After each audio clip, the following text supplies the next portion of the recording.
Fingerspelling. Hello, I'm Cathy Bennett. I'd like to introduce you to fingerspelling. Fingerspelling involves two separate tasks: receptive fingerspelling and expressive fingerspelling. It's important to keep your fingerspelling smooth and clear. Avoid bouncing, like for example, B-A-L-L. That's difficult to read. Keep it smooth and clear. Here's an example: ball. Hand configuration is very important to fingerspelling. As you're reading fingerspelling, look at the whole unit, not at individual letters.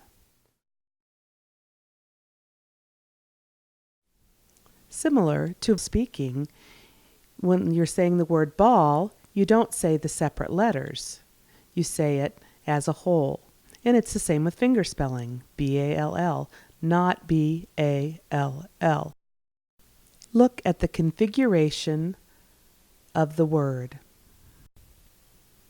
It's also important, when reading fingerspelling, not to look at the person's hand. Instead, look at their face and see the fingerspelling with your peripheral vision.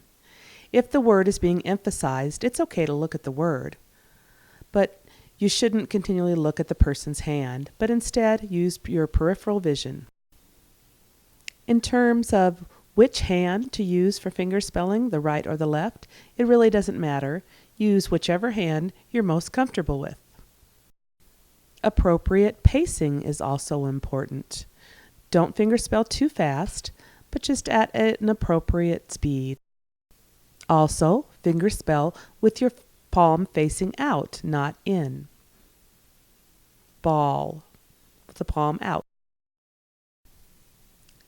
The location of the person's hand for fingerspelling is also important. Don't fingerspell in front of your face, but keep it below your chin, off at a comfortable position in front of your shoulder. When fingerspelling, you should also pause between words. For example, red ball. Don't fingerspell with one continuous stream, for example, red ball, because you can't see the division between words. Pauses make it easier to read. Sometimes we make errors when fingerspelling, and that's fine. It's important to show these errors with a slight head shake and a hand movement. That's fine. But don't erase in the air. Don't do that.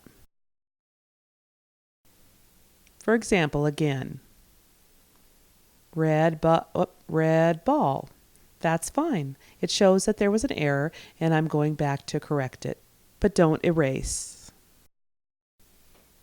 Maybe you're wondering why fingerspelling is important when you could just use signs. Fingerspelling is very important for children because exposing them to fingerspelling helps their reading and writing skills. Fingerspelling is very important. I encourage you to fingerspell often when signing. Students will learn to read fingerspelling and to connect that to print. That's very important. I encourage you to use it regularly, not only use signs. Without regular exposure to fingerspelling, they will not learn to connect the printed word to concepts. So I encourage you to fingerspell often. Okay, now let's take advantage of some practice time. Fingerspelling has rules, and now you've learned those, so let's practice them. You'll see 3 words. I will fingerspell one of these, and let's see if you can identify the correct word as I fingerspell, okay?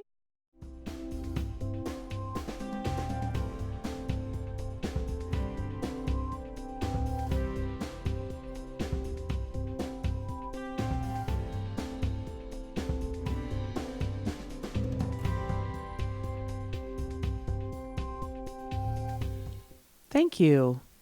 I hope you've learned some rules about fingerspelling and its importance, and also the importance of exposing children to fingerspelling to help them develop literacy skills.